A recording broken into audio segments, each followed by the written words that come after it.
우리 앞뒷분 또 옆에 분과 이렇게 인사했으면 좋겠습니다. 오늘도 하나님의 기적은 일어납니다. 다시 한번 인사할까요? 오늘도 하나님의 기적은 일어납니다. 왜 이런 인사를 나누길 원했냐 하면요, 하나님께 예배하는 자리에는 언제나 하나님의 임재하심의 역사가 있습니다. 그런데 그런 하나님의 임재가 있는데도 불구하고 그 임재만큼 우리가 은혜와 또 기적을 체험하지 못할 때가 많아요. 그 이유 중에 하나는 뭐냐면 그 임재 자리에 나오는 우리의 마음 가운데 기대하는 마음이 없기 때문에 그렇습니다. 하나님의 은혜를 사모한다는 것, 바란다는 것은 기대하는 마음이거든요. 그런데 자꾸만 신앙생활 하다 보면 그 기대가 사라져요. 그리고 습관과 의무가 우리를 지배하게 됩니다. 그때부터 우리의 삶에 하나님의 임재로 인한 그 기적의 역사들이 적어지기 시작하는 거예요. 그래서 신앙생활을 오래 하면 오래 할수록 늘 마음에 잊지 말아야 될 고백이 뭐냐면 오늘도 하나님의 기적은 일어난다라는 거예요. 그 사실은 뭡니까? 우리 마음에 기대를 가질 수 있다는 거예요. 여러분, 오늘 예배 가운데 기대로 이 예배를 드리시기를, 그래서 하나님이 주시는 그 놀라운 은혜와 기적을 체험하시기를 주님의 이름으로 축원드립니다. 말씀을 나누기에 앞서 오늘 본문의 내용을 먼저 살펴보기를 원합니다. 오늘 본문의 내용은 이러합니다. 솔로몬 왕 이후에, 즉 이스라엘이 사울 왕으로 연합된 국가를 만들고 그 다음에 다윗 왕이 이어가고 그 다음에 그 아들인 솔로몬 왕이 서게 되죠. 그렇게 연합 국가로서의 이스라엘이었던 이 나라가 솔로몬 왕 이후에 남북이 분단되게 됩니다. 우리나라처럼. 그래서 두 나라로 나뉘어지게 되는데 북쪽에 있는 나라를 가리켜서 북이스라엘이라 이름하였고 남쪽에 있는 나라를 남유다라고 이름하였죠. 그렇게 북이스라엘과 남유다로 나뉘어진 이 이스라엘이 각기 나뉘어서 하나님 앞에 잘하면 좋았을 텐데 안타깝게도 나뉘어진 이 두 국가가 모두 다 하나님 앞에 범죄하는 악인의 길을 걷게 됩니다. 그래서 하나님의 뜻대로 행하지 않고 우상을 숭배하고 그리고 하나님의 마음을 끊임없이 아프게 하는 그런 악행을 일삼게 돼요. 그러다가 그렇게 하나님의 손을 떠났기 때문에 보호하심과 그리고 인도하심과 지키심을 벗어나게 되니까 이민족의 침입으로부터 속수무책이 되어서 북이스라엘이 먼저 722년, 기원전 722년에 아수르라는 나라에 멸망당하게 되고 그로부터 약 130년 뒤에 BC 587년에 남유다가 바벨론으로부터 완전한 멸망을 당하게 됩니다. 그리고 오늘 우리가 본 이 예레미야서의 예레미야 선지자는 남유다가 바벨론에게 멸망하기 직전 그리고 멸망한 후 그때에 활동했던 선지자 중에 하나였습니다. 이 예레미야 선지자가 남유다가 하나님 앞에 심판을 받아 멸망하기 전에 무엇을 외쳤겠습니까? 끊임없이 하나님의 마음을 가지고 이스라엘 백성들에게 가서 회개하라고, 하나님의 심판이 가까웠다고, 회개하고 돌이켜야만 하나님의 이 진노를 멈출 수가 있다. 그 사실에 대해서 하나님의 심판과 하나님의 회개 명령에 대해서 이스라엘 백성들에게 눈물로 호소를 하게 돼요. 그런데 이 이스라엘 백성들이요, 그 말을 듣질 않아요. 듣고 하나님을 두려워하는 마음, 자기들이 회개하는 마음으로 돌이키면 좋았을 텐데 끊임없이 예레미야 선지자는 눈물로 호소함에도 불구하고 그들이 듣지 않고 계속해서 악한 길로 행하게 됩니다. 그러자 이 이스라엘의 모습을 지켜본 예레미야 선지자의 마음에 큰 낙심하는 마음이 생긴 거예요. 왜요? 나는 외치고 안타까운 마음으로 부르짖는데 저들이 듣지 않으니까. 이대로 가면 이 민족과 이 나라가 심판을 피할 수 없을 텐데 저들은 끊임없이 외쳐도 꿈쩍하지 않으니 그 마음이 얼마나 힘들었겠어요. 처음에는 안타까운 마음, 힘든 마음인데 나중에는 아예 자기의 사역에 대한 자포자기하는 그 마음까지 생겨버린 거예요. 왜? 바위 위에 계란으로 바위를 치는 마음이 그런 마음인 거거든요. 아무리 해도 되어지지 않으니까. 그렇게 힘든 마음 가운데 있을 때에 오늘 본문에 하나님께서 예레미야에게 나타나셔서 뭐라고 말씀하시냐면 이스라엘 족속아 죄송합니다. 이스라엘 이 예레미야 선지자에게 하나님께서 너는 일어나 토기장의 집으로 내려가라. 내가 거기서 내 말을 내게 들려주리라 이렇게 말을 해요. 그래서 하나님의 말씀대로 순종하여 토기장의 집으로 내려간 예레미야 선지자는 토기장의 집에서 농로, 여러분 이 농로가 뭔지 아십니까? 이게 물레거든요. 이렇게 자기를 만들 때 아까 저기는 지금 나오지 않는데 사진에는 아까 말씀 우리가 들을 때에 본문 말씀 드릴 때에 물레 보셨죠? 이렇게 옛날에는 발로 돌렸고 요즘에는 악셀레이터처럼 밟으면 돌아가고 뛰면 서는 전동으로 하는 물레인데 이 물레를 사용해서 자기 마음대로 그릇을 만들고 있는 토기장애를 보게 됩니다. 그리고 그때에 하나님께서 예레미야에게 이렇게 말씀하세요. 이스라엘 족속아, 이 토기장이가 행하는 것 같이 내가 너희에게 행하지 못하겠느냐. 즉, 지금 하나님의 말씀의 뜻은 뭡니까? 나는 내 마음대로 무엇이든 할 수 있다라는 거예요. 즉, 하나님은 무엇이든 하나님의 마음대로 행하실 수 있는 능력이 있다라는 겁니다. 그런데 그 능력이 어디에 사용되는지를 뒤에 말씀하고 있는데 뭐라고 이야기합니까? 하나님께서 내가 어느 민족이나 국가가 악한 일을 저질러서 그 나라와 민족을 심판하려고 멸망하려고 하다가도 그들이 그 악한 길에서 돌이키고 회개하여 내게 돌아오면 내가 그 심판과 멸망을 거둘 것이고, 거꾸로 내가 한 사람을 세우고 한 민족과 국가를 세워서 사용하고자 하다가도 그들이 나를 떠나 악한 일을 일삼고 죄악 가운데 나아가게 되면 내가 그들을 세우고자 하는 그 뜻을 돌이켜서 그들에게 복을 주고자 하는 그 복을 돌이켜서 도리어 그들에게 심판과 멸망을 행할 것이다라는 거예요. 한마디로 말하면 모든 민족과 나라의 흥망성쇠와 화와 복이 하나님의 손에, 하나님의 주권에 달려 있다라는 것입니다. 그러므로 진흙이 토기장이의 손에 있는 것 같이 너희도 내 손 안에 있으니 모든 주권이 나에게 있음을 알고 악한 길에서 얼른 돌이키라는 거예요. 여러분, 지금 하나님이 이 말씀을 하시는 이유가 뭘까요? 하나님의 주권에 대해서 악한 길에서 돌이키라는 것에 대해서는 이미 예레미야를 통해서 말씀하신 바예요. 그런데 토기장이의 집에 가서 그가 물레로 그릇을 만드는 걸 보여주면서 너희도 내 손 안에 있어. 내가 멸하려고 했다가도 멸하지 않을 수 있고 내가 세우고자 했다가도 멸할 수 있어. 그 주권이 나에게 있단다. 이 말씀을 하시는 이유가 뭘까요? 지금 하나님의 속마음은 다른 게 아니라 지금이라도 남유다를 심판하거나 멸망하고 싶지 않으시다는 거예요. 나는 멸망하고 싶지 않다. 멸망시키고 싶지 않다. 지금이라도 너희가 돌이키면 얼마든지 내가 이 심판의 손을 거둘 수 있다라는 거예요.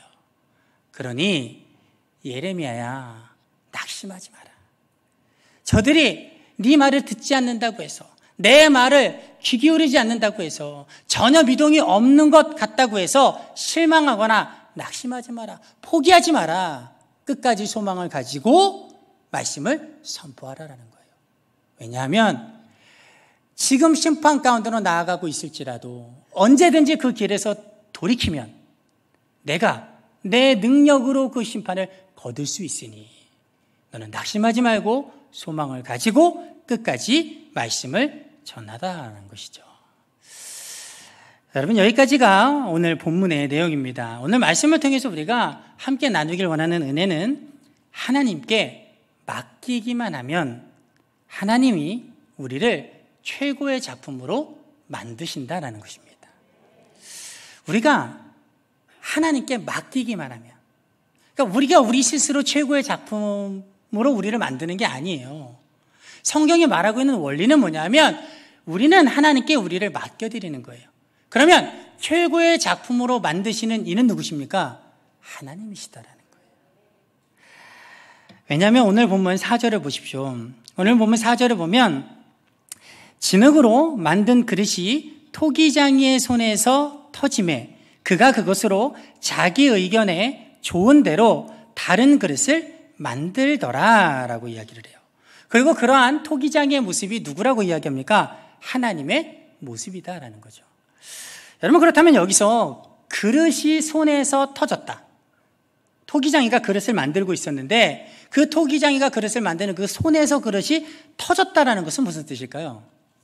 그릇이 폭파된 겁니까? 그릇이 깨진 걸까요? 여러분, 그렇지 않습니다.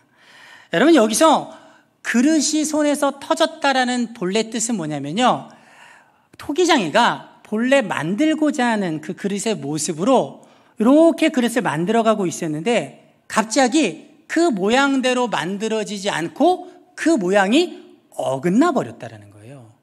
본래 목적했던 모양대로 그 모양이 나오지가 않았다라는 겁니다. 여러분, 그러면 왜 토기장이가 기술자인데, 아니, 그 토기장이가 하나님이시라고 말하잖아요. 그런데 실수가 없으신 하나님께서 그릇을 만들다가 그 그릇이 손에서 터졌을까요? 만들고자 하는 그 모양대로 왜 만들어지지 않았을까요? 기술이 없어서라는 이유 딱 하나밖에 없는 것 같은데 왜 그릇이 손에서 터졌을까? 왜 그 모양이 어그러졌을까? 여러분, 그 이유는 뭐냐면요, 기술자의 기술 문제가 아니라 하나님의 만드시는 바가 달라져서가 아니라 토기장이가 만들고자 했던 그 그릇의 모습과 모양과 진흙의 성질이 맞지 않아서예요. 토기장이는 정교하고 매끈한 화병과 같은 것을 만들고자 했는데 만들다 보니 진흙이 무슨 흙입니까? 이게 안에를 보니까 그 입자가 굵고 그리고 거친 흙이에요. 그러니까 아무리 만들어도 매끈한 모양이 나오지가 않는 겁니다. 거꾸로 단단하고 그리고 커다란 옹기와 같은 것을 만들고자 해서 빚어가고 있었는데 이게 자꾸만 주저앉는 거예요. 왜 주저앉겠습니까? 흙의 입자가 고우니까 주저앉을 수밖에 없는 거예요. 버티지를 못하는 겁니다. 나는 이렇게 크게 만들려고 했는데 흙이 너무 고우니까 자꾸만 무너져 내리는 거예요. 즉 그릇이 손에서 터졌다라는 것은 기술자의 기술이 부족해서 어긋났다는 게 아니에요. 원래는 그 모양대로 내가 만들어가고 있었는데 진흙이 만들고자 하는 그 모양의 그릇과 성질이 맞지 않았다라는 것을 의미하는 겁니다. 여러분, 그런데 정말 중요한 게 있습니다. 그것은 뭐냐면 비록 그렇게 진흙의 성질이 원하는 바대로 만들어지는 것과 맞지 않을지라도, 진흙의 성질이 맞지 않아서 내가 만들고자 하는 그 그릇의 모양이 나오지 않을지라도 토기장이는 그 진흙을 버리지 않는다라는 거예요. 내가 화병을 만들고자 했는데 이 화병의 모양이 나오지 않아요. 진흙이 거칠어서 도무지 매끈한 그 가녀린 모습이 나오지 않습니다. 정교하게 빚어지지가 않습니다. 그렇다고 해서 토기장이가 이거 뭔 흙이 이래, 그리고 그걸 버려버리지 않는다는 거예요. 어떻게 한다는 겁니까? 그것을 그 진흙의 성질에 맞게끔 다시 빚어가는 거예요. 화병의 모양을 어그러뜨리고 흙이 거치니까 그리고 흙이 단단하니까 이걸로는 화병으로는 안 되겠구나. 그 성질에 맞춰서 이거는 크고 단단한 옹기를 만들면 되겠구나. 그래서 다시금 옹기로 빚어간다는 것이죠. 거꾸로 옹기를 만들다가도 흙이 너무 고와서 맞지 않아서 그 모양이 어그러지면 그 진흙을 버리는 게 아닙니다. 버리지 않고 어떻게 합니까? 다시 그 성질에 맞게 아주 정교하고 아름답고 미세한 조각이 들어갈 만한 그런 그릇들로 만들어 간다라는 것이죠. 사랑하는 성도 여러분, 우리도 마찬가지입니다. 이사야 64장 8절을 보면요, 이렇게 이야기합니다. 그러나 여호와여, 이제 주는 우리 아버지시니이다. 우리는 진흙이요 주는 토기장이시니 우리는 다 주의 손으로 지으신 것이니이다. 즉 하나님은 토기장이시고 우리는 진흙이라는 것입니다. 그러므로 이 말씀이 의미하는 게 뭐겠습니까? 토기장이신 하나님께서는 그 하나님의 주권으로 우리와 우리의 삶을 빚어가고 계신다는 거예요. 우리와 우리의 삶을 하나님께서 그 주권으로 만들어가고 계신다는 겁니다. 그런데 하나님이 원하는 바대로 그렇게 만들어가고 있다가 혹 진흙의 성질이 맞지 않아서 그릇이 토기장의 손에서 터져나는 것처럼 우리의 나약함과 우리의 죄 많음과 우리의 실수와 우리의 능력 없음과 우리의 부끄러운 과거들과 같은 것들 때문에 하나님께서 원하고자 하는 그 모습으로 그 삶으로 되어지지 않을지라도 하나님께서는 우리를 버리지 않으신다라는 거예요. 토기장이가 그 진흙을 버리지 않고 다시금 그 진흙의 성질에 맞게 부족하면 부족한 대로 특별하면 특별한 대로 그것에 맞게 가장 위대한 그릇으로 만들어 가듯이 하나님께서는 우리의 그 있는 모습 그대로 부족하고 나약하고 흠 많은 그 모습 그대로를 받으시고 그 손으로 그것에 맞게끔 좋은 그릇으로 위대한 그릇으로 만들어 가신다라는 것입니다. 다시 말해서 토기장이가 진흙을 바꾸기보다는 그 가지고 있는 성질에 맞추어서 새로운 그릇을 만들듯이 하나님께서도 지금 우리의 부족하고 연약한 있는 모습 그대로를 받으시고 우리에게 맞추어 우리에게 맞춰진 것 가운데 가장 위대하고 가치 있고 존귀한 삶으로 우리를 빚어 가시는 줄 믿습니다. 여러분, 그런데 안타까운 것은요, 대부분의 크리스찬들이 이 중요한 사실을 곡해하고 잘못 받아들이고 있다는 겁니다. 대부분 어떻게 알고 있습니까? 우리가 하나님께 크게 쓰임받고 또 하나님께서 우리를 위대한 그릇으로 위대한 작품으로 사용하시기 위해서는 반드시 내가 먼저 잘못한 것을 완벽하게 회개해야 된다 이렇게 말을 해요. 저는 사춘기 때 수련회 가면 꼭 그런 강사님들이 그런 기도를 시켰어요. 죄를 다 회개해야 된다고. 생각나지 않는 것도 회개의 영을 달라고 해서 기도해야 된다고. 저는 그래서 수련회를 갔다 오는 마음이 무거웠어요. 왜냐하면 나는 아무리 부르짖고 목이 나갔는데도 어렸을 때 지은 죄들이 생각이 안 나는 거예요. 여러분, 그런데 그렇게 아직 다 회개하지 않은 그분들이 말하는 회개예요. 그런 저를 하나님께서는 이 강단에 세우시고 목사를 삼으셨어요. 여러분, 또 다 어떤 이는 뭐라고 이야기합니까? 제가 몇 년 전에 들었는데 이전에 있었던 부끄러운 과거들, 상처들이 있으면 그걸 하나님 앞에서 다 풀어야 된대요. 그 상처가, 트라우마가 내 안에 남아있으면 하나님이 나를 사용하지 못한대. 그러니까 치유 집회에 와서 그 모든 것들을 다 풀어내고 완벽하게 내가 그 트라우마로부터, 상처로부터 벗어난 존재가 되어야 된다는 거예요.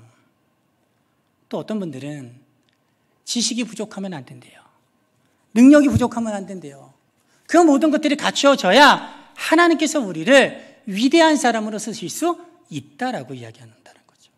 즉, 토기장이신 하나님이 만드실 목적에 맞게 뭐가 바뀌어야 된다는 겁니까? 진흙이 바뀌어야 된다라고 이야기하는 거예요. 성경은 뭐라고 이야기하는데? 진흙에 맞게 토기장이가 그릇을 빚는다라고 이야기하고 있는데 우리는 거꾸로 토기장의 목적에 맞게 진흙의 성질을 바꿔야 된다라는 그 잘못된 죄책감과 그 잘못된 신앙의 원리를 붙들고 살아간다라는 것이죠. 그러니까 신앙생활 가운데 어떤 현상이 일어납니까? 흔히 이렇게 말하는 거 들어보셨습니까? 하나님께 크게 쓰임받기 위해서는 반드시 성공해야 된다고, 건강해야 된다고, 돈도 많아야 되고 능력도 많고 지식도 많아야지 하나님께서 크게 사용하실 수 있다고. 여러분, 뭐 잘 되는 것이 나쁜 것은 아닙니다. 여러분, 근데 문제는 뭡니까? 그런 생각을 갖고 있기 때문에 하나님께서 위대한 사명과 위대한 비전을 기도나 말씀 가운데 던져주셔도 그것을 붙잡지 않는다는 거예요. 하나님께서 어마어마한 위대한 비전과 사명을, 하나님의 일을 던져주시는데 그 마음으로는 뭐예요? 맞아, 좋은 일이야. 맞아, 저게 위대한 일이야. 나도 할 수 있는 말씀에 저거에 동참하고 싶어. 나도 저렇게 됐으면 좋겠어. 내 속마음은 그런데 내 머릿속에 무엇이 맡고 있습니까? 나는 아직 준비되지 않았어. 나는 저렇게 크게 쓰임받을 수 없는 사람이야. 준비되어야만 하나님께서 크게 쓰신다고 배웠는데, 그러니까 나는 저 일에 동참할 수 없어. 그래서 끊임없이 하나님의 위대한 비전이 내게 던져줘도 그 비전에 들어가 그 영광을 누리는 일이 우리 가운데 일어나지 않는다라는 거예요. 더 큰 문제는 뭔지 아십니까? 내 잘못된 사고방식, 그 잘못된 신앙의 원리를 자녀들에게 전수한다는 거예요.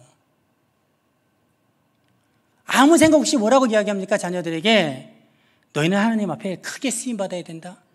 그러니까 열심히 공부해야 돼. 여러분 절대 그런 말 하지 마세요. 여러분 공부를 잘해야만 하나님께서 쓰십니까? 세상적으로 성공해야만 하나님이 쓰십니까? 부자 돼야만 하나님께 크게 쓰임받습니까? 여러분들이 높은 권력을, 큰 권력을, 힘을 가지고 있어야만 하나님께 크게 쓰임받는 겁니까? 여러분 그렇지 않아요. 성경은 어디에도 학력이 좋아야만, 머리가 좋아야만, 지식이 많아야만, 돈이 많아야만, 건강해야만 하나님께서 쓰신다라고 이야기하고 있지 않아요. 오히려 우리가 알고 있는 성경의 수많은 위대한 인물들, 우리가 보고 뵙고 나도 저렇게 되고 싶어. 야, 하나님의 축복이 저 사람에게 저렇게 임했네. 그 사람들을 하나하나 들어가서 보면 그 사람들은요, 정말 세상적으로 볼 때 보잘것없는 사람들이었어요. 그들의 능력은 정말 부족했습니다. 그들의 지식은 너무나도 낮고 천했어요. 사회적 신분마저도 누가 흠모할 만한 사람들이 아니었습니다. 그런데 그 사람들을 하나님은 부르셨어요. 그리고 위대한 사역 가운데 그들을 사용하신 줄 믿습니다. 여러분 하나님께서 그들을 부르시고 그들을 완벽히 준비시키신 다음에 쓰셨습니까? 아니에요. 사역을 맡기시고 그 사역이 되어지는 가운데 부족함을 채우시면서 준비시킨 과정은 있었지만 완벽하게 그들이 준비되어지고 그들을 준비시키시고 그런 다음에 그들을 쓰신 게 아니에요. 하나님께서는요, 그들이 흠이 있고 그들의 능력이 부족하고 그들이 세상적으로 볼 때 보잘것없는 그러한 과오를 갖고 있을지라도 그들의 있는 모습 그대로를 받으시고 하나님의 손에 붙들고서 온전히 하나님의 위대한 사역자로 사명자로 쓰신 줄 믿습니다. 여러분 예를 들면 여러분 예수님의 제자들의 절반은요 어부 출신들이었습니다. 여러분 당시 어부들은 그냥 태어나면서부터 어부 죽을 때까지 어부예요. 일정 무식인 사람들입니다. 사회적 신분으로 낮은 사람들이고 지식이 그렇게 있는 사람들이 아닙니다. 여러분 그런데 그 제자들을 누구를 향하여 보내셨습니까? 첫째는 율법적 지식으로 가득 차 있는 유대인들을 향해서 보내셨고요. 둘째는 당시의 헬라 철학, 그 사상으로 깊은 조예가 있었던 그 이방인들 가운데로 이 제자들을 보내셨다는 거예요. 그러면 그 제자들을 모아서 공부시키고 그 다음에 지혜를 주시고 지식을 충만하게 한 다음에 언변이 유능하게 된 다음에 그들을 보내셨습니까? 여러분 그렇지 않아요. 그냥 그대로 성령 충만함을 주시고 그 입에 하나님의 말씀을 들려보내셨어요. 그리고 그렇게 부족한 지식으로 지식 있는 자들에게 전했던 복음이 우리에게까지 와 있는 거예요. 여러분 사도 바울이 평생에 힘든 게 뭐였는지 아십니까? 사도성에 대한 도전이었어요. 내가 복음을 전하고 교회를 세워도 끊임없이 사람들은 네가 무슨 사도냐? 네가 사도로서의 정당성이 있냐? 정통성이 있냐? 너는 우리를 핍박하던지 아니냐? 우리를 잡아놨던지 아니냐? 우리를 고발하던지 아니냐? 근데 네가 어찌 예수 그리스도의 사도라고 말할 수 있냐? 우리의 마음 같아서는 하나님께서 그거를 좀 땅 공적인 어떤 자리에서 권위를 주고 해결해 주시면 좋을 것 같은 마음이 드는데 하나님께서는 그냥 그 사도성에 대한 도전을 받는 그 상태로 그리고 부끄러운 과오, 그 힘든 과거를 가지고 있는 상태로 사도 바울을 쓰셨어요. 그래서 어떤 유익이 있었습니까? 사도 바울은 평생을 하나님 앞에 감사하며 사역을 했어요. 어떤 일이 일어나도 교만하지 않을 수 있었습니다. 나 같은 죄인 중에 괴수와 같은 자, 나같이 저 배설물과 같은 자를 하나님이 주의 사도로 삼으셔서 쓰셨다라는 그 구원의 감격 하나로 평생을 사명을 감당하게 하신 거예요. 있는 모습 그대로를 받으신 거예요. 여러분 수요일에 들으시는 분들은 잘 아시겠지만 여러분 모세를 하나님께서 부르셨죠. 모세를 부르셔서 쓰시는데 모세에게는 결격적 사유가 있었습니다. 그게 뭐냐면 입이 어눌한 거였어요. 말을 유창하게 하지 못하는 거였습니다. 그런데 모세가 지금 하나님의 명령에 따라 가서 제일 먼저 해야 될 것은 기적을 보이는 일이 아니에요. 이스라엘 백성들과 장로들에게 가서 하나님의 말씀을 전하고 뜻을 전하고 그리고 그 다음에 바로 왕에게 가서 하나님의 말씀을 전해야 되는 거예요. 그러니까 기적을 보이는 일이라면 차라리 칼로 창으로 싸우는 일이라면 좀 편했을 텐데 제일 먼저 가서 해야 되는 일이 말하는 일이에요. 그런데 자기는 자기가 봐도 말이 어눌한 자예요. 말이 유창하지 못합니다. 아니 말을 잘해야 말에 힘이 있어서 하나님의 뜻이 전달될 텐데 하나님께서 나에게 말을 하러 보내라고 그러는데 나는 말을 잘하지 못하는 거예요. 그런데 하나님께서 모세를 보내시죠. 그를 말 잘하는 자로 바꿔서 보내십니까? 아니에요. 그냥 말 못하는데 언변이 유창하지 않은데 말 잘하는 아론을 그에게 붙이셔요. 그래서 협력해서 하나님의 뜻을 이루게 하십니다. 그래서 모세가 40년의 광야 생활 가운데 내 마음을 알 만한 친구가 생긴 거예요. 성경을 보십시오. 백성들이 툭하면 원망하는데 누구를 향해 원망한다고 그럽니까? 모세와 아론을 향해서. 혼자 서지 않고 그래도 금송아지 만든 사건은 있었지만 내 옆에서 내 마음 같은 사람 하나 생긴 거예요. 하나님이 언변의 유창함으로 바꾸셨다면 그 평생의 동지, 사역의 동반자가 있을 수 없었던 거죠.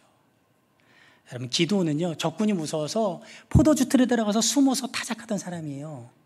그런데 그를 300명의 용사만 붙이고 메뚜기와 같은 미디안 군대를 섬멸하게 하십니다. 그런데 그거 아십니까? 기드온이요, 끊임없이 하나님에게 증거를 요청합니다. 마지막 전쟁에 나아가기 전까지 내 마음에 확증할 수 있는 증거를 보여주십시오라고 이야기를 해요. 그런데도 하나님께서는 그의 마음에 용기 있는 마음으로 완전히 바꾸시기보다는 그래도 그렇게 맨날 겁 많고 그 다음에 의심하고 내게 묻고 또 물어도 그를 들어서 쓰시는 거예요. 그래서 우리에게 소망이 있지 않습니까? 그러한 기도원도 사용하셨는데 우리도 하나님께 붙잡히면 능히 사용될 수 있다라는 그런 소망이 우리에게 있는 줄 믿습니다. 여러분, 그러므로 저 여러분이 부끄러운 과거를 갖고 있을지라도 담대하지 못할지라도 능력이 없고 언변이 유창하지 못하고 힘이 없을지라도 하나님은 우리의 있는 모습 그대로를 받으시고 능히 우리의 삶을 위대한 삶으로 위대한 사명자로 바꾸어 놓으실 수 있는 줄 믿습니다. 욥기 23장 10절에 이렇게 이야기합니다. 내가 가는 길을 그가 아시나니 그가 나를 단련하신 후에는 내가 숨금같이 되어 나오리라. 여러분, 내 힘과 내 능력과 내 지식과 물질로 나를 바꾸려면요 바뀌어지지 않습니다. 제일 잘해봐야 14K예요. 여러분, 하나님이 나를 바꾸셔야 99.9% 순금이 되는 겁니다. 여러분, 그런데 그거 아십니까? 그렇게 순금이 되는 과정 가운데는 힘듦이 있다는 거. 토기장이가 새로운 걸 만들려면요 어그러뜨려야 돼요. 뭐든지 지금까지 쌓아놓고 세워놓은 것이 어그러지는 것은 힘든 거예요. 그러니까 여러분, 우리가 알아야 될 것은 하나님이 나를 새롭게 빚어가시는 과정에는 힘든 일이 있을 수 있다는 거예요. 또 우리에게 필요한 게 뭡니까? 하나님께 모든 걸 내어 맡겨야 된다는 겁니다. 하나님의 손에 맡겨져야 하나님이 빚으신다라는 것이죠. 에베소서 2장 10절을 보면 이렇게 말합니다. 우리는 그가 만드신 바라.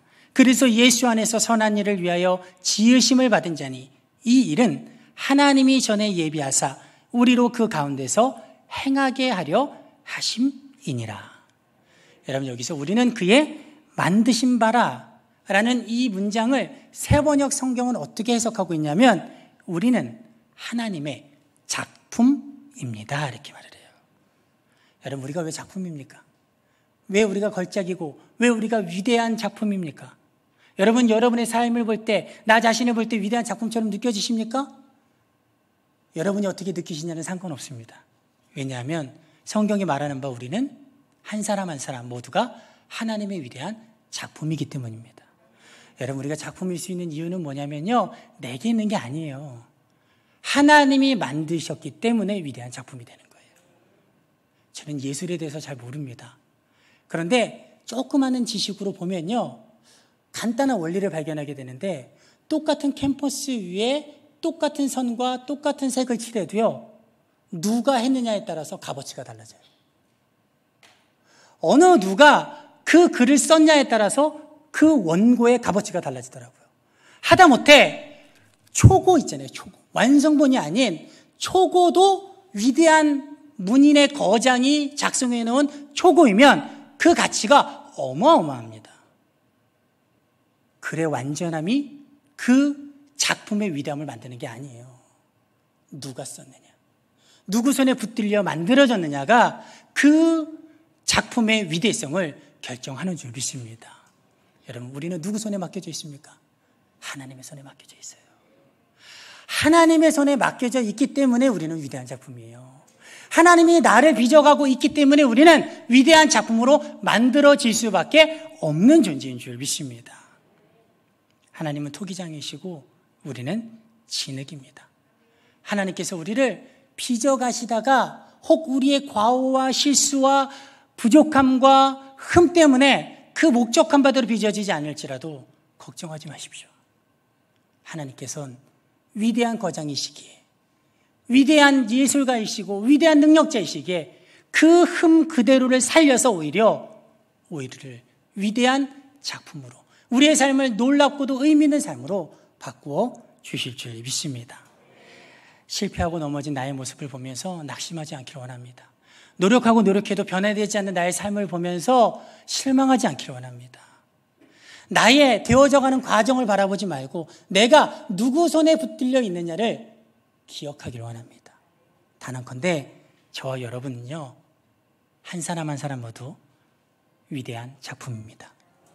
단언컨대 저와 여러분은 어느 날 가보면 이 세상 그 누구와도 견질 수 없는 위대한 작품이 될 줄 믿습니다. 하나님은 지금도 우리를 빚어가십니다. 우리의 완벽함으로 우리를 위대하게 빚어가시는 것이 아니라 우리를 있는 모습 그대로를 받으시고 우리가 하나님께 붙들려 있기만 하면, 하나님 나의 삶을 내어 맡깁니다, 하나님의 능력을 믿습니다, 그 사실을 깨닫고 붙어 있기만 하면 하나님께서 우리를 위대한 작품으로 만드실 줄 믿습니다.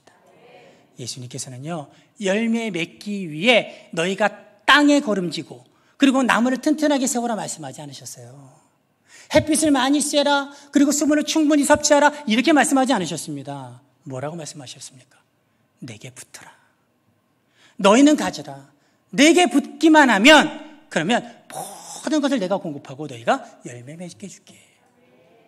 여러분, 우리 스스로 바라보며 실망하지 말고 또 우리 자신의 힘으로 뭔가 될 수 있다라고 자신해서 위대한 삶으로 나를 바꿔보려고 노력하지 말고 우리의 전심과 전력을 하나님께 붙어있는 일에, 하나님께 내 모든 작은 것까지도 맡기는 일에 힘을 쏟기를 원합니다. 우리의 자녀도 좀 바뀌었으면 좋겠어요. 여러분, 우리의 자녀 실망스러울 때 있죠, 그렇죠? 내 마음에 야, 이제는 포기해야 되나? 이제는 안 되나? 낙심될 때 있죠. 여러분, 내 마음으로는 낙심될지 몰라도 시선을 하나님께로 돌려서 언젠가 하나님의 손에 붙들리기만 하면 소망이 있다. 아니, 하나님께 손에 붙들려 있으니 더 큰 소망이 있다. 하나님은 반드시 위대한 능력으로 내 자녀를 바꾸실 것이다. 그 소망과 믿음을 가지고 우리가 살아가길 원합니다. 내가 누구 손에 붙들려 있느냐를 기억하고 믿음과 소망으로 하루하루를 살아가시는 저와 여러분 되시기를 주님의 이름으로 축원드립니다.